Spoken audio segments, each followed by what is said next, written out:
What if I told you that you're operating at a fraction of what you're capable of? Not because you lack talent, not because you weren't born with the right genetics, but because you've been trained by comfort, by convenience, by every shortcut you've ever taken to be weak.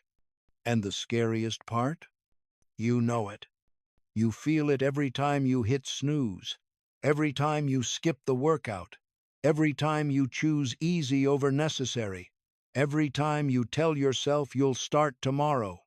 There's a level of strength that makes other people feel afraid just being in your presence, not afraid of violence, afraid of inadequacy, afraid of seeing what a human being can actually become when they stop negotiating with themselves. Most people will never reach that level, but not because they can't, because they won't pay the price. Do you know someone like that? Someone who never seems shaken, who executes what they say they're going to do, who doesn't need perfect conditions to act, who seems to operate on a completely different plane of existence. Maybe you think these people were born different, but the truth is far more disturbing. They discovered something you haven't. They paid a price you're still avoiding, and they trained themselves in ways you've never even considered. Nearly 400 years ago, a man in feudal Japan discovered exactly how to reach that level. He fought more than 60 duels to the death and never lost. Not once. He defeated legendary swordsmen using nothing but a wooden stick. And at the end of his life, alone in a cave, he wrote a book that wasn't about swords. It was about the human mind. His name was Miyamoto Musashi. And what he discovered isn't ancient philosophy for scholars. It's a war manual for the life you're wasting right now. But before we continue, tell me something in the comments. What is the battle you're losing against yourself? It could be the workout you skip, the project you postpone, the difficult conversation you avoid, the promise you keep breaking. Write it down. I read every comment, and this video might be exactly what you need to hear. Now, let me tell you the story of a man named Lucas. Lucas was 32 years old and losing an invisible war. On the outside, everything looked normal.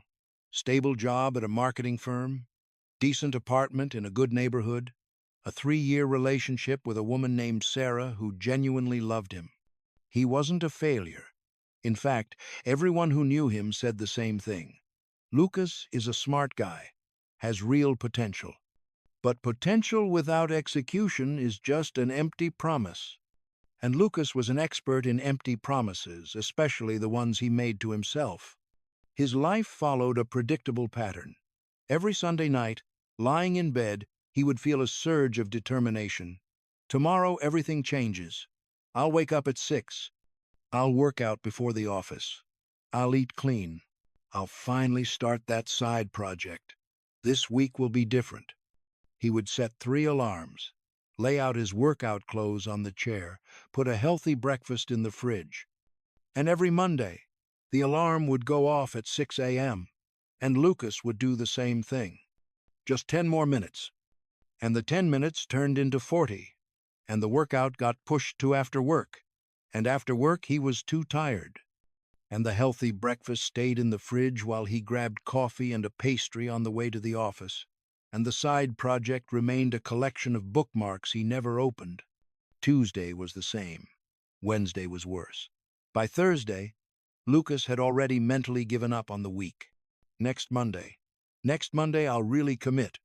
But next Monday came with its own excuses. A stressful project at work, bad sleep, a headache. Something always got in the way. The worst part? Lucas knew exactly what he was doing. He wasn't ignorant. He didn't need more information. He had read the productivity books Atomic Habits sat on his shelf, half finished. He had watched the motivation videos, his YouTube history was full of them. He had downloaded every habit-tracking app, none lasted more than 2 weeks. Nothing worked.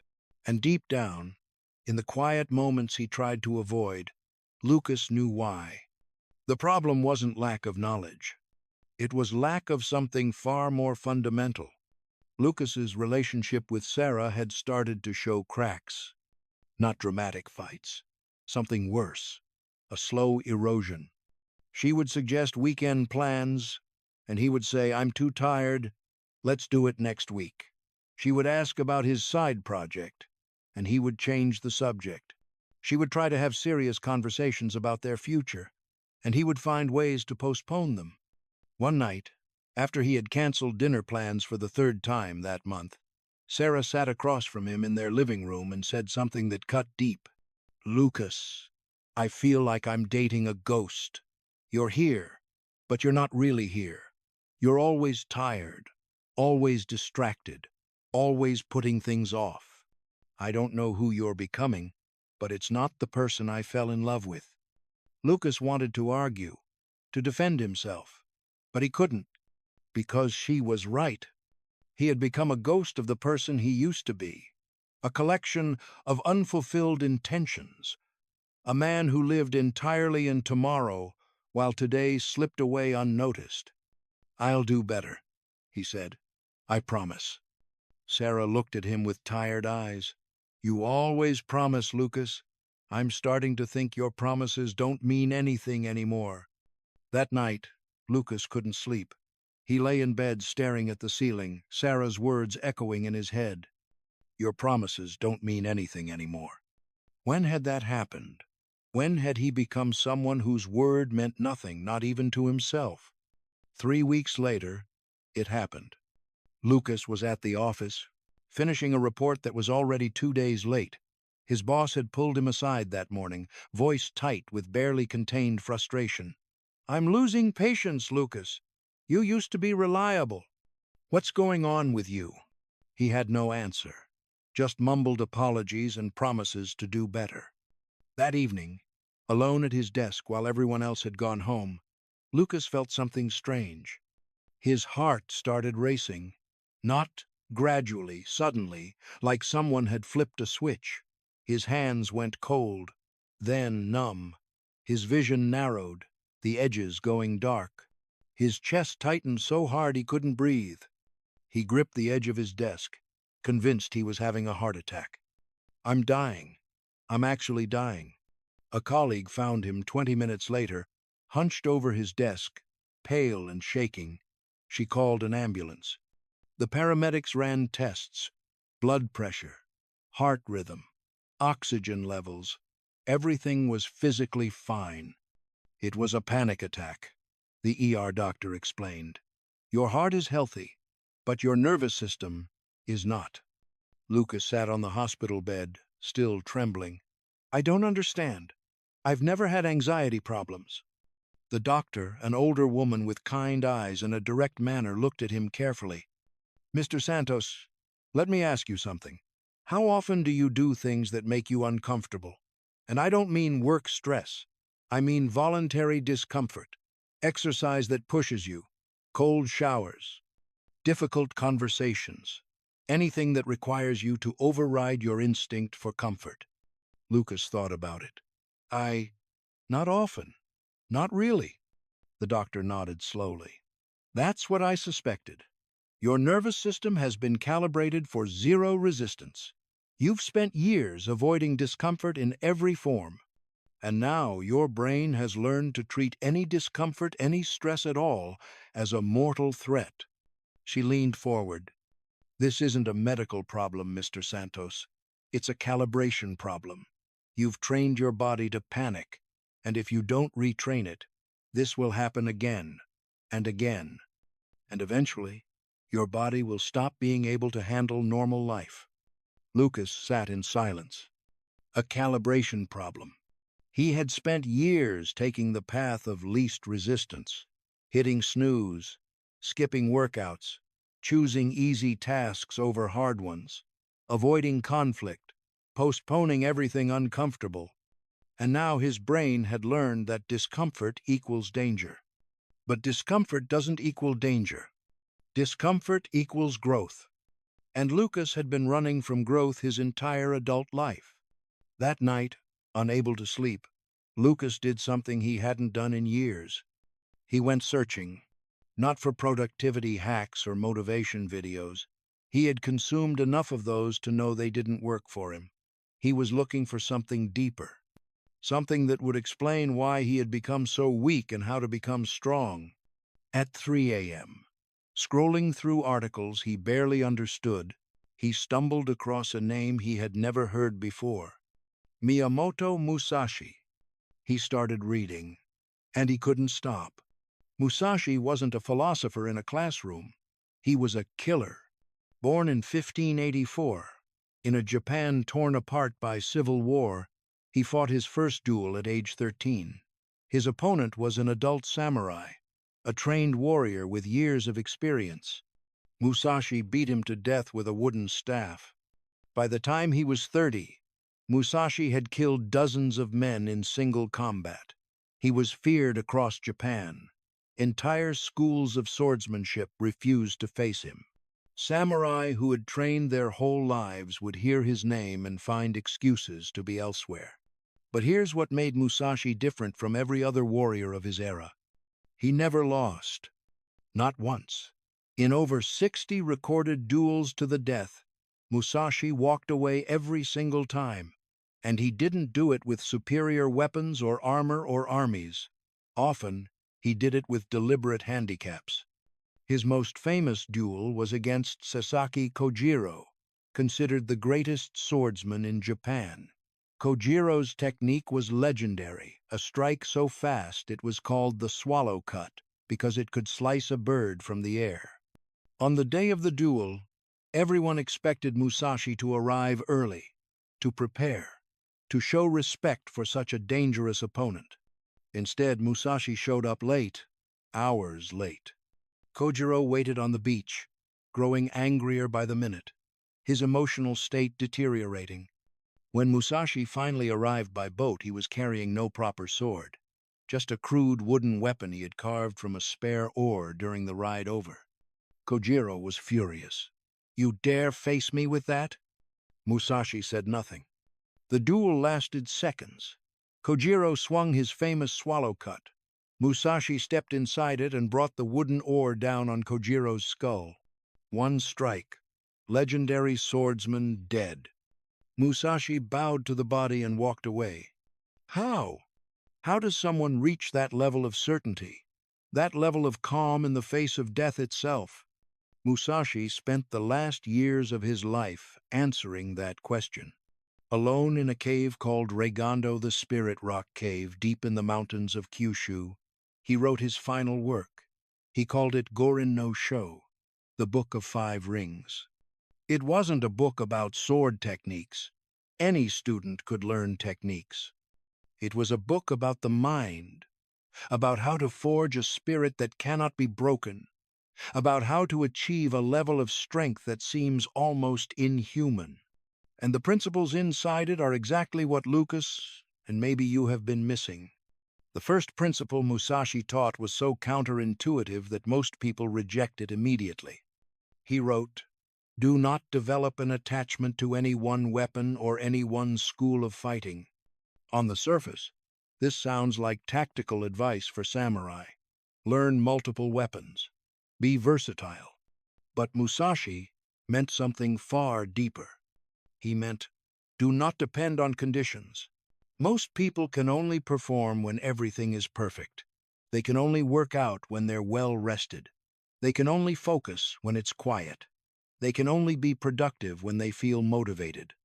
They can only have difficult conversations when they're in the right mood.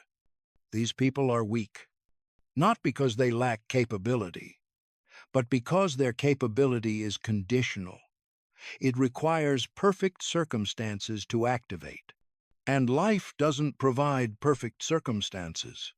Life provides chaos, interruptions, illness, noise, fatigue, stress, unexpected crises, bad timing. The person who can only execute when conditions are ideal will spend their entire life waiting for conditions that rarely come. And when the storm hits, as it always does, they will be destroyed. True strength, Musashi taught, is the ability to execute regardless of conditions. In the rain, in the cold, when sick, when exhausted, when everything is falling apart, when you don't feel like it at all. This is what Lucas had never understood. He had built his entire life around waiting, waiting for the right moment, the right mood, the right circumstances, the right level of motivation. But the right moment never comes naturally. You have to act anyway. And when you act without waiting for conditions, something remarkable happens. You stop being a slave to circumstances. You become someone who creates results regardless of what's happening around you. This is the first step toward the level that frightens other people. Lucas decided to test himself. He thought about everything he had been putting off: the workouts, the side project, the difficult conversations. All of it felt overwhelming. So he made one commitment, the smallest commitment he could imagine: 20 push-ups, every single day, no exceptions. It sounds almost laughable. 20 push-ups? That's nothing. Anyone can do that. But here's what Lucas discovered. Anyone can do 20 push-ups on a good day. The question is, can you do them on your worst day? Day 1 was easy, fresh motivation, something to prove. Lucas did 20 push-ups in the morning and felt good about himself. Day 2 was fine. Day 3 was fine. Day 4, Lucas came home from work exhausted. He had been in meetings for 9 straight hours. His body ached. His mind was fog. All he wanted was to collapse on the couch and watch something mindless. His brain offered the familiar excuse. You're too tired today. You've been working hard. One day off won't matter. Start fresh tomorrow. But Lucas remembered Musashi. Do not depend on conditions. He got on the floor. The first push-up was hard. The 5th was harder. By the 10th, his arms were shaking. He paused, forehead touching the carpet, breathing hard. 10 more. He pushed through. Sloppy form, grunting with effort. It wasn't pretty. It wasn't impressive. But he finished. And something shifted inside him. For the first time in years, he had done something difficult when every part of him wanted to quit. Day 9. Lucas woke up sick.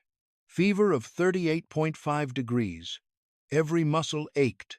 His throat was raw. His brain was loud that morning. You're sick. Your body needs rest. Exercise while sick is dangerous. You have a legitimate excuse today. Part of him wanted to give in. And honestly, it would have been reasonable. Nobody would have blamed him. But Lucas thought about all the reasonable excuses he had accepted over the years. All the perfectly logical reasons to skip the workout, postpone the project, avoid the conversation. Each one had seemed valid at the time. And together, they had turned him into someone whose word meant nothing. He got on the floor.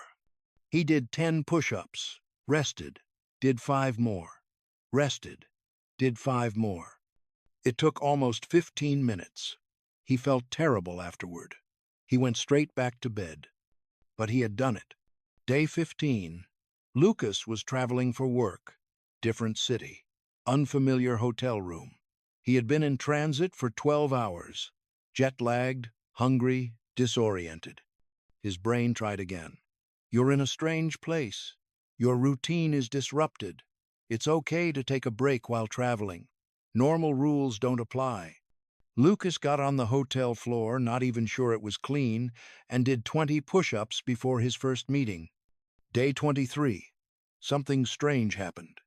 Lucas woke up, and before any conscious thought, he was already on the floor doing push-ups. He hadn't decided to do them. He hadn't summoned willpower. He hadn't negotiated with himself. He just did them, like brushing his teeth, automatic. And he realized what had changed. For weeks, every morning had involved a negotiation. The part of him that wanted comfort versus the part that wanted to keep his commitment. It was exhausting, a daily battle. But now there was no negotiation. The decision had already been made once, at the beginning, and every day since then had just been execution. This is what Musashi understood that most people never learn. Willpower is unreliable. Motivation is unreliable. Feelings are unreliable. But identity? Identity is permanent. Lucas had stopped being a person trying to do push-ups every day and had become a person who does push-ups every day. The shift seems subtle. It's not. When your behavior becomes part of your identity, the internal battle ends. You don't have to convince yourself to act like yourself. But physical discipline was only the foundation. Musashi's second principle went deeper into the mind itself. He called it Heijoshin, the everyday mind. Musashi taught that a true warrior must maintain the same mental state while drinking tea in the afternoon as while facing death in combat. The same calm, the same clarity, the same presence. No difference between ordinary moments and extraordinary pressure. This sounds impossible to most people. How can you be calm when someone is trying to kill you? How can you maintain clarity when everything is falling apart? But Musashi understood something crucial about the mind. Most people's internal state is entirely reactive. If something good happens, they feel good. If something bad happens, they feel bad. If someone praises them, they feel confident. If someone criticizes them, they feel wounded. They are not in control of themselves. They are puppets, and circumstances pull the strings. But there is another way. You can train your mind to observe its own reactions without being controlled by them. You can feel fear rising and choose not to let it dictate your actions. You can feel anger building and choose not to let it cloud your judgment. You can feel the pull of comfort and choose discipline instead. This is Heihoshin, the mind that remains constant, the mind that doesn't move. Lucas learned about Heijoshin from a place he didn't expect, neuroscience. After his panic attack, he had started researching. He wanted to understand what had happened in his brain, why his nervous system had turned against him. He found studies from Stanford University that explained exactly what he was experiencing. The amygdala, the brain's alarm center, operates on thresholds. When stress or discomfort crosses a certain level, the amygdala triggers panic responses, fight or flight, racing heart, tunnel vision, frozen thinking. But here's the crucial insight. Those thresholds aren't fixed. They can be raised through deliberate practice. When you voluntarily expose yourself to discomfort, physical or emotional, your brain learns that discomfort is not danger. The amygdala recalibrates. What used to trigger panic becomes merely uncomfortable. What used to feel unbearable becomes manageable. This is exactly what Musashi had discovered through experience 400 years ago. The path to an unshakable mind isn't to avoid discomfort. It's to seek it. Lucas started applying this principle intentionally. He began taking cold showers. Not because he enjoyed them, he hated them, but because they were uncomfortable. Every morning, standing under cold water, he would practice observing his body's panic response without reacting to it. Heart rate spiking. That's just a signal. Muscles tensing. That's just biology. Mind screaming to get out. That's just noise. He would stay under the cold water for 2 minutes, breathing slowly, watching his reactions like a scientist observing an experiment. And gradually, something shifted. The cold didn't get less cold, but his reaction to it changed. The panic diminished. The urge to escape weakened. He could tolerate more discomfort without his nervous system treating it as a crisis. He applied the same technique to emotional discomfort. When anxiety rose before a meeting, he would notice it without feeding it. Heart rate elevated, palms slightly sweaty, breathing shallow. Okay, this is happening. It doesn't control me. When anger flared during a frustrating conversation, he would observe it. There's anger. Interesting. I don't have to act on it. I can choose my response. Week after week, his threshold increased. Situations that used to destabilize him became manageable. The internal weather still happened, fear, anxiety, frustration, but it stopped controlling his actions. He was developing heijoshin, not by suppressing his emotions, by observing them without being enslaved by them. 2 months into his practice, Lucas faced a test. His boss, the same one who had triggered his panic attack, called him into a meeting. The project Lucas was working on had hit a snag. Not Lucas's fault, a vendor had missed a deadline, but his boss needed someone to blame. The meeting started badly and got worse. "This is unacceptable. I gave you one job, and you couldn't even handle that. What exactly am I paying you for?" The old Lucas would have spiraled. His heart would have raced. His thoughts would have scattered. He would have stammered apologies, made excuses, left the meeting shaking. But now, something different happened. Lucas felt his body's response beginning. The heart rate increase, the tightening in his chest, the urge to either flee or collapse. He observed it. This is happening. My body is reacting, but I am not my body's reaction. He took one slow breath, let his shoulders drop slightly, and then he responded. "I understand you're frustrated. The vendor delay wasn't something I could control, but I should have flagged the risk earlier. Here's what I'm doing to fix it, and here's how I'll prevent this situation in the future." His voice was calm, not aggressive, but not apologetic, clear. His boss paused. The energy in the room shifted. "Fine," his boss said, still irritated but deflated. "Just handle it." Lucas nodded and left. In the hallway, a colleague stopped him. "How did you do that? He was screaming at you and you didn't even flinch. I would have been a mess." Lucas thought about how to explain it. The push-ups, the cold showers, the weeks of practice, all of it leading to this moment. "I've been training," he said. "Training for what?" Lucas smiled slightly. "To not be controlled by my own reactions. But a calm mind isn't enough. Musashi knew that mental stability must be matched by physical capability and complete follow-through. This is where his third principle came in. Senri no Michi, the path of 1,000 miles. Musashi didn't train for competence. He trained for absolute certainty. He would practice the same sword cut thousands of times, not until he could do it right, until he couldn't do it wrong, until the movement was so deeply embedded in his nervous system that it required no thought at all. The goal wasn't skill. The goal was elimination of doubt. Because in combat, doubt kills. The warrior who hesitates even for a fraction of a second creates an opening, and openings are fatal. Life works the same way.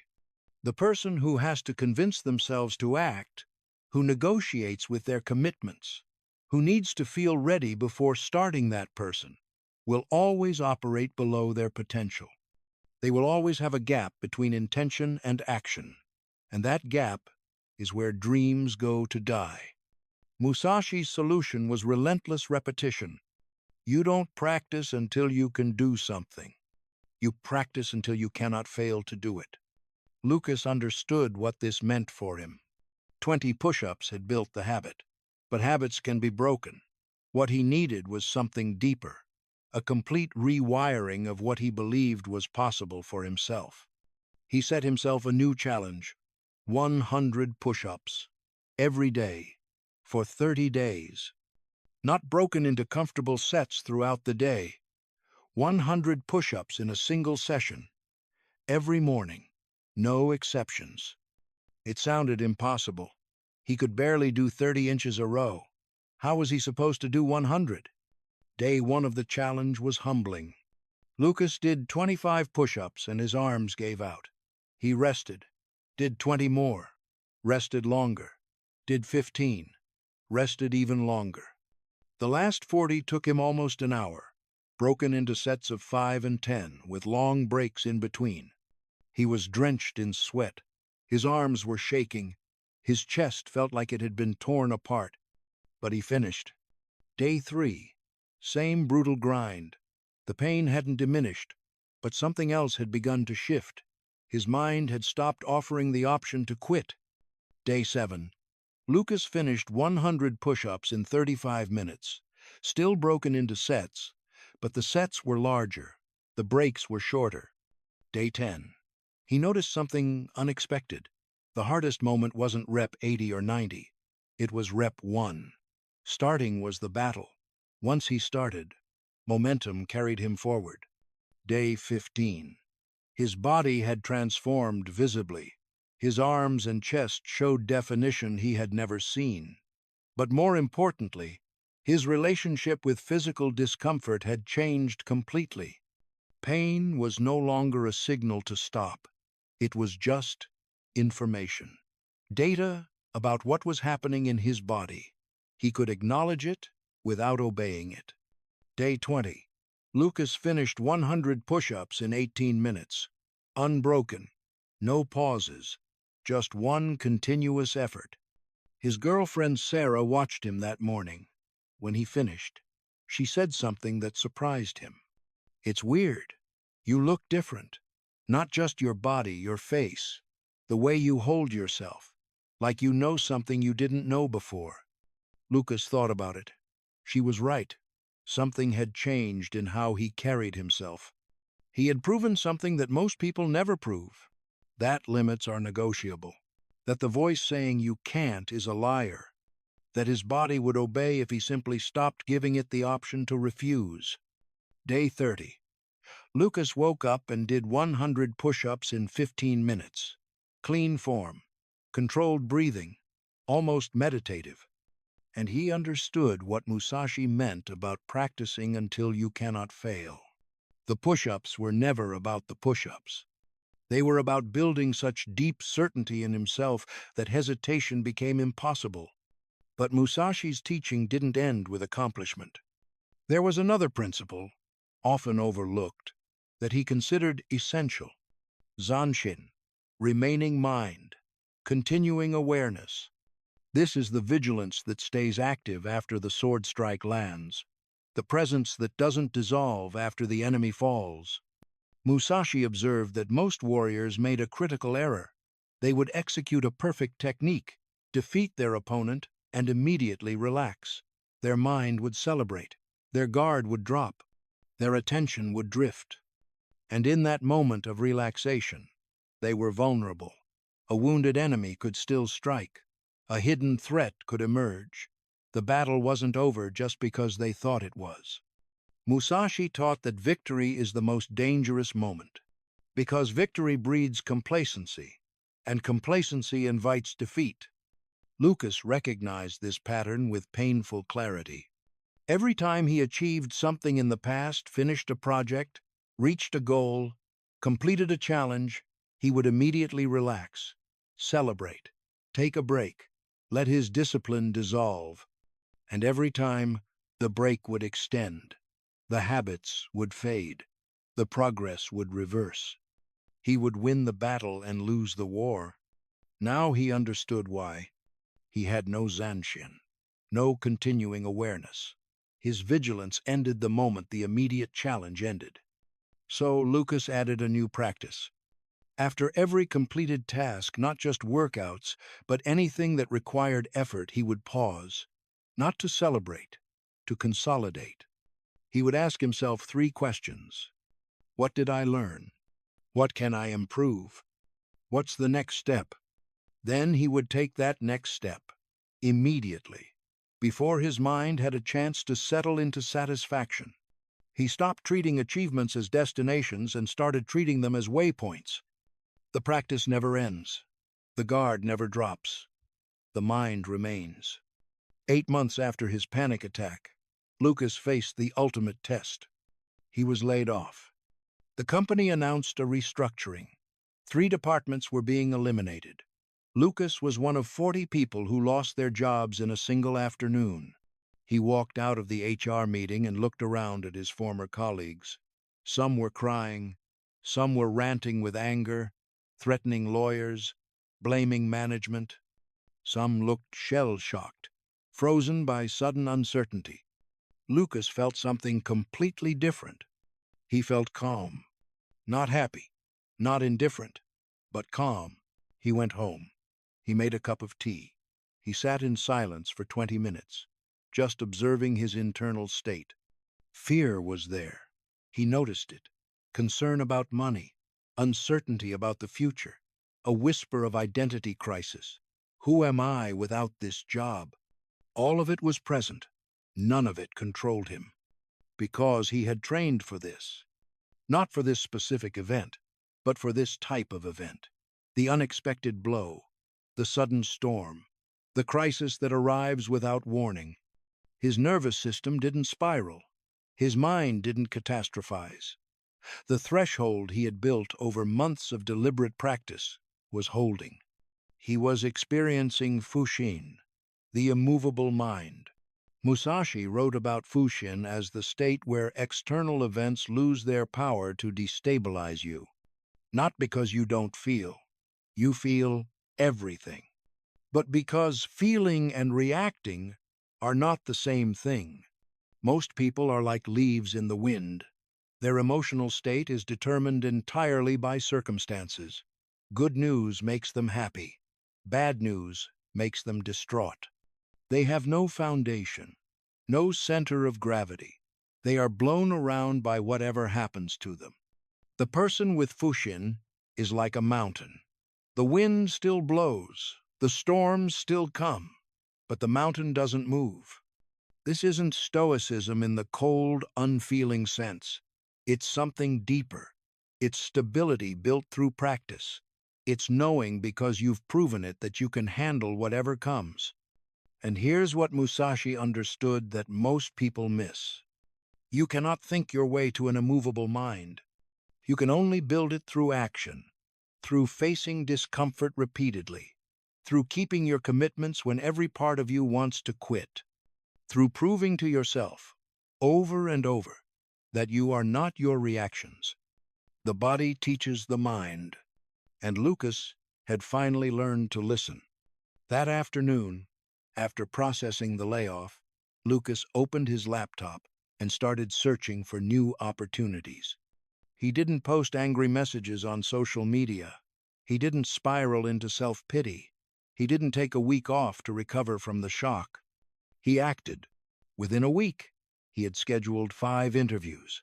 Within 3 weeks, he had 2 solid offers. Within 6 weeks, he started a new job with a 20% higher salary, a better team, and more growth potential. His former colleague, one who had been paralyzed by panic on the day of the layoffs, who was still unemployed months later, sent him a message. "How did you handle all this so well? I've been a wreck. Can't sleep, can't focus, can barely function, and you just kept moving, like it didn't affect you at all." Lucas thought carefully about how to respond. "It affected me," he wrote back. "I felt all of it. Fear, uncertainty, anger. But I've spent the last year training myself to feel things without being controlled by them. The storm hit me. It just didn't find a weak tree. There was one more level, one that Musashi considered the ultimate achievement. He called it sutemi, the abandonment of self. This is the most radical principle in the Book of 5 Rings, and it's the hardest to understand. Musashi taught that the ultimate warrior is one who has completely let go of attachment to outcomes, to victory, to defeat, even to survival. Not because they don't care, but because attachment creates hesitation, and hesitation creates defeat. The warrior who fears death will flinch at the critical moment. The warrior who craves victory will overextend at the wrong time. The warrior who needs to prove himself will make emotional decisions instead of strategic ones. But the warrior who has abandoned the self, who acts without attachment to results, that warrior becomes terrifying, not because of aggression, because of purity.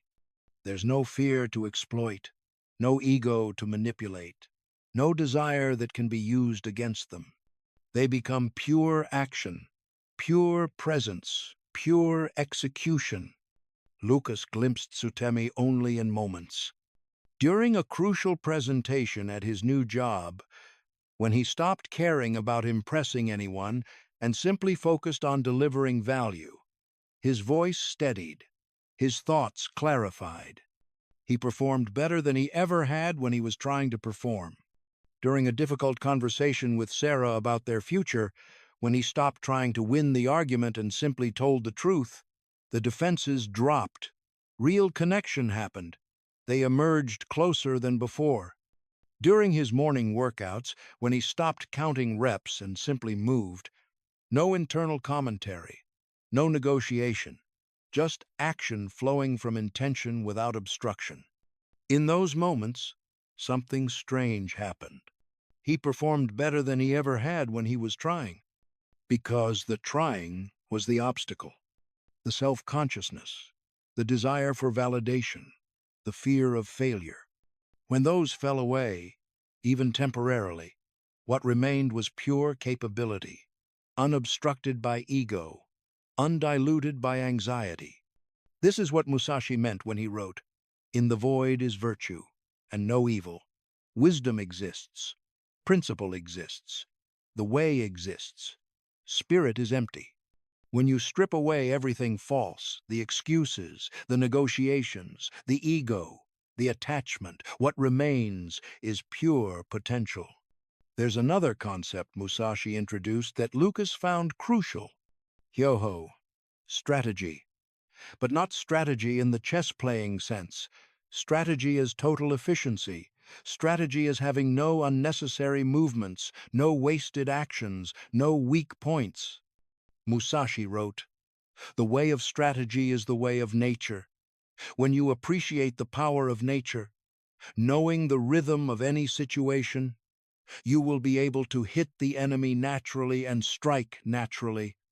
Lucas applied this to his life in a simple way. He became ruthlessly reliable. Not flashy, not brilliant, just dependable. When he said he would do something, he did it. When he committed to a deadline, he met it. When he agreed to help, he showed up. At his new job, this quality became his defining trait. Other employees were more creative, more technically skilled, more impressive on paper. But Lucas was the one people trusted, because his word meant something.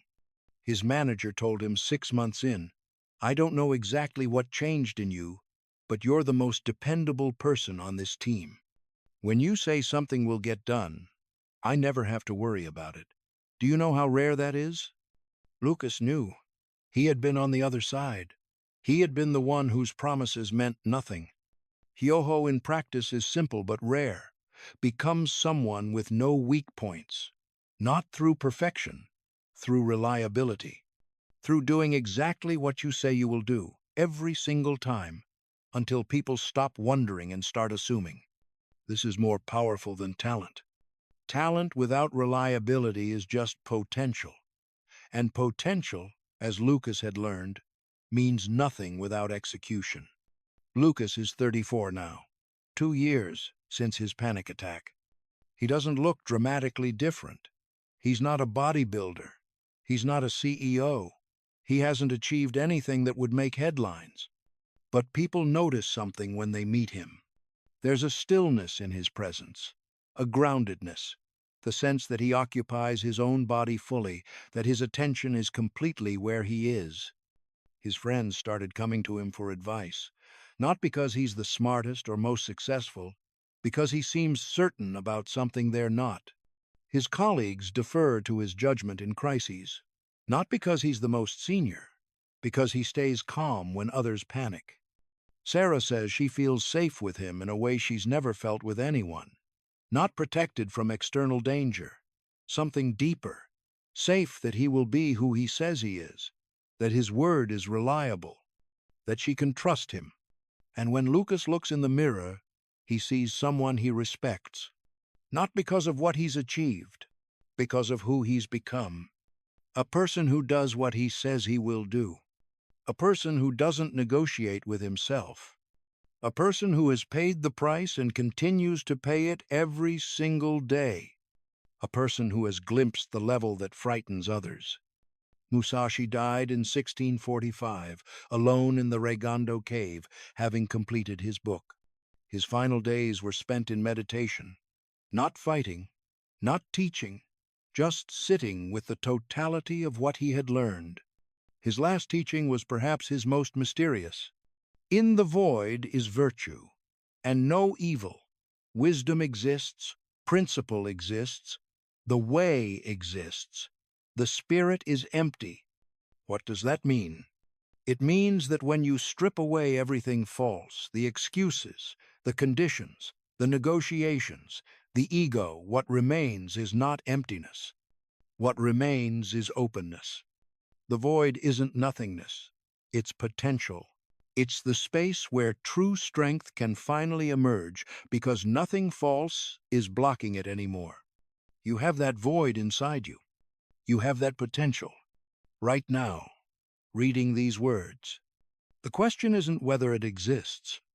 The question is, are you willing to pay the price to access it? Let me ask you something. How many times have you negotiated with yourself this week? How many commitments did you modify when they got uncomfortable? How many times did you wait for conditions to be perfect before acting? How many times did you tell yourself tomorrow? And here's the harder question. How many years have you been doing this? How many years have you been waiting to become the person you know you could be? Musashi wrote, "Today is victory over yourself of yesterday. Tomorrow is victory over lesser men. Not tomorrow, today. Not when you're ready, now. Not when conditions are perfect, in the chaos. The level of strength that frightens other people, the level that makes them feel inadequate, just being in your presence, that level is available to you. But you can't read your way there. You can't think your way there. You have to train your way there. One kept promise at a time. One faced discomfort at a time. One refusal to negotiate at a time. Until the person who does these things isn't someone you're trying to be. It's just who you are. So here's my challenge to you. Right now, not tomorrow, not after this video, right now, I want you to comment below with one thing. The smallest possible commitment you can make to yourself. It can be 5 push-ups a day, 10 minutes of reading, 1 page of writing, 1 difficult conversation this week, 1 promise you will keep no matter what. Make it so small that you can't possibly make an excuse. And then do it. Today. Not as a 30-day challenge. Just today. Because if you can do it today, you can do it tomorrow. And if you can do it tomorrow, you can do it for a week. And if you can do it for a week, you can do it for a month. And if you do it for a month, you will not be the same person. Not because a month is magic, but because you will have proven something to yourself that most people never prove, that your word means something. That discomfort doesn't control you, that you are capable of the path. Musashi walked it alone for 60 years. You're not alone, but you do have to walk. So tell me, what's your smallest commitment? Write it below, and then honor it. Because this moment, this exact moment when you're deciding whether to comment or scroll away, this moment only happens once. Don't waste it. Be present. Walk with honor. Follow the path.